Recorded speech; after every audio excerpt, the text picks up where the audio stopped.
Hi, I'm Julie Selesnick. I'm Senior Counsel at Berger Montague in the Healthcare and Benefits Law Group, mainly focusing on ERISA and recent changes to health benefit plans that affect the majority of Americans. Everything's new. So the federal government has finally decided to take action on the high exorbitant healthcare costs we have in this country.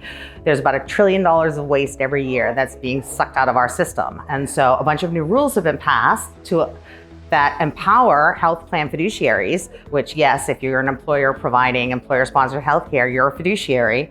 And so there's all these new rules that have passed to give fiduciaries tools that they need to monitor service providers, get cost and quality information, figure out what you're paying for, and is it a good value, and should you be using different vendors? And most importantly, to figure out, are there conflicts of interest among my vendors that I should root out and fix? I advise plans that ask me, the best thing you can do is make sure that you have an advisor you can trust. So most people's broker or someone that came to them because they're a friend of a friend from high school or so-and-so's husband's second cousin. And I understand this. This is a very common thing for a lot of people that, the help that you get in all kinds of aspects of life.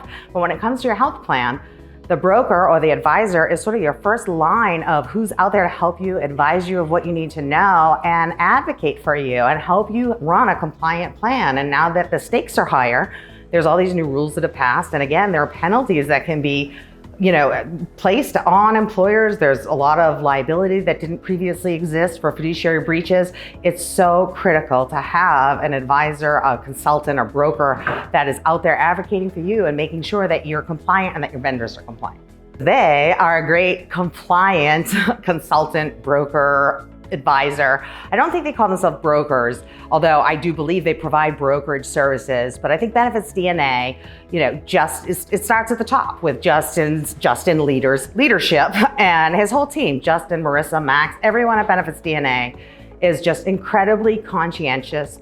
They're all aware of what the rules and the laws are, and they've been on the forefront of complying with the law. So for example, one of the new things that's required for all health plans are to get compensation disclosures from all of their service providers that work on the plan. And if you have a 401k or a pension plan, you know this because you've been doing this on that side for years. Well, vendors in the healthcare space have been sort of resisting this new rule. Not BenefitsDNA, they were one of the first brokers I've seen out there with not just a disclosure, but an actually compliant one. So when you see a lot of what's coming out, there are pages of information that don't tell you anything. BenefitsDNA has followed sort of the letter of the law, has disclosing all of its direct, indirect compensation, and makes it clear who they work for, who they represent, and surprise, surprise, they don't have any conflicts of interest. They don't take indirect compensation from carriers and other places that would conflict them out. So, it's a real pleasure to work with service providers that want to help plans and not sort of help line the pockets of the predatory industry that's grown up around this. And I think BenefitsDNA is really on the forefront of that. And I'm proud to, work with them and work on clients with them and help bring plans into compliance and lower healthcare costs while increasing quality.